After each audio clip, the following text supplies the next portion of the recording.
Welcome back, Mentees, to Near Mint Condition. I'm your host, the Astonishing Melanie, and today I will be reviewing Asadora by Naoki Urasawa, so please stay tuned. And welcome back. Before I talk about Asadora, I would like to invite you to check out our Patreon page. We've reinvigorated it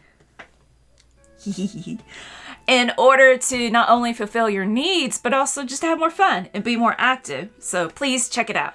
And with that, let's get started with a big thank you to Viz for this review copy. First, I will point out that the author, Naoki Urasawa, also wrote books such as 20th Century Boys and Monster, which I hear is all the rage with many of you. So this is my introduction to his work, and I'm going to keep it spoiler-free, with specifics only coming from the first chapter. With the color and the action in the intro, it immediately grabbed my attention. We're going to take a look in a minute with the art, but I want to point out a line that was very profound from the beginning. This is the story of a nameless girl and the fearless, graceful life she led. That's inspirational right there. Seriously, I want to live a fearless, full of grace life. Woo! Goosebumps! Thank you, Naoki Urasawa. The author tells us right off the bat that this story of Asa starts off with her being a young girl after World War II, and the future volumes are going to follow her life as it progresses to the year 2020. Asa is a young girl whose name means morning, and so the title is translated into morning drama. Her strength and stubbornness are unveiled through her actions in the first few pages. Let's see, she forces a doctor to travel to her house while a typhoon is coming in order to help her mother deliver her baby. She insists that a man in a passing car wait for her to hear the title of her favorite song that's playing on the radio. And she runs past Sho, who's an older boy who's training for the Olympics. Again, even though a typhoon is on its way, she tops it all off with an attempt to stop a burglar. So right off the bat, we've got a headstrong character. She doesn't take guff from no one. Is that how you say that phrase? The story is also steeped in culture of the post-war era of Japan. The themes of camaraderie and fighting spirit and national pride are prevalent, especially when it comes to the Olympics.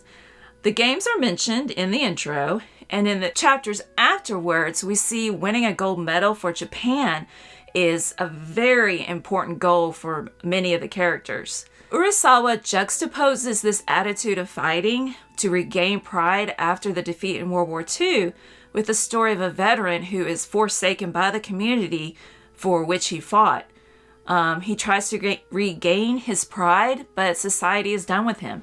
And even though he was a damn good pilot and delivered on his promise to bring his boys home. Needless to say, I really felt for him, and I'm glad his story arc is going in a positive direction. As a side note, the neglect of veterans continues today, right? As a whole, our veterans aren't respected or helped, taken care of. I'm putting in the description and the link below to a website called the Veteran Site that allows you to click daily to help vets in need.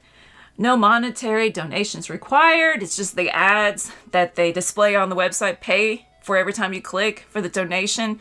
There are other sites all linked together, bundled up in thegreatergood.org.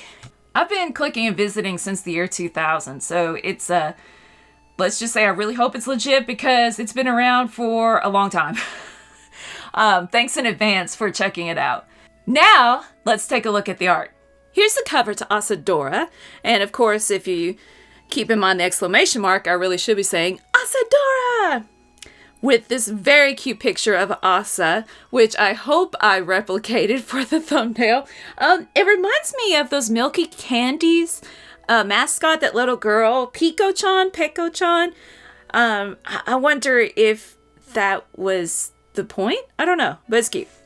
So as I mentioned before, the first few pages do have color, and we see that there is a monstrous being attacking Tokyo in 2020, and that awesome line, "This is the story of a nameless girl and the fearless, graceful life she led. And we've got a foot. We got mention of the Olympic Stadium. And here's Asa running to get the doctor to help her mom who is in labor. I feel like a lot of Urasawa's characterization is done through her hands.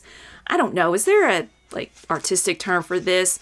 Just the way that she clenches her fists here, the way she holds her hands here, even the eyebrows. I'm just saying that this man, it seems so effortless, the perfection of his drawings with hands and eyebrows, how much she expresses through just these two simple little lines here. Of course, it makes you think as humans, if we didn't have our eyebrows, it would be really weird. We actually do convey quite a lot through our little eyebrows. And the whole time she is complaining that her family, shown here, it forgets her. That her parents were tired of naming children. That's why she's just Asa. It's boring. It means mourning. I just want to mention here, I like the whimsy of the father ridiculously nailing himself outside of the house to guard against the typhoon, and one of the daughters being like, "What are you doing? You need to get back inside." So here we see that Asa has been kidnapped by the burglar that she tried to stop. But what's this? You know she's gonna make friends with him. Fighting spirit is displayed here, where she is fighting tooth and nail to keep him from kidnapping her. In the back, we have our handy dandy, not notebook, but sound effects glossary. Don't leave home without one. Look at how many are translated here. I personally don't pay attention to sound effects when I'm reading, no matter what language it's in. But I think it's really cool that they has this in the back for those of you who are interested, and you can make notes. You can reference back to what is this sound effect. I really like being transported to the past in Japan. I understand that it's not daisies and sunshine, and there were plenty of problems like everywhere in the world, but in a story, I can enjoy the good parts and just pretend that I'm living in simpler times. So I really enjoyed that with this book.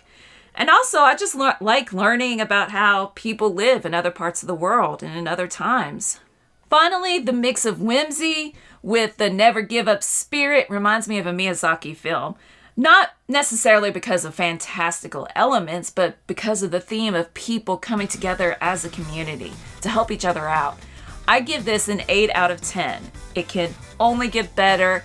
Of course, I want to know what's going on with the monster at the beginning, but I'm way more invested in the emotions of the story.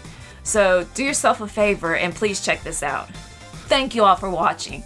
I have the impression the tone of this work is different from his others, so let us know in the comments below how they compare.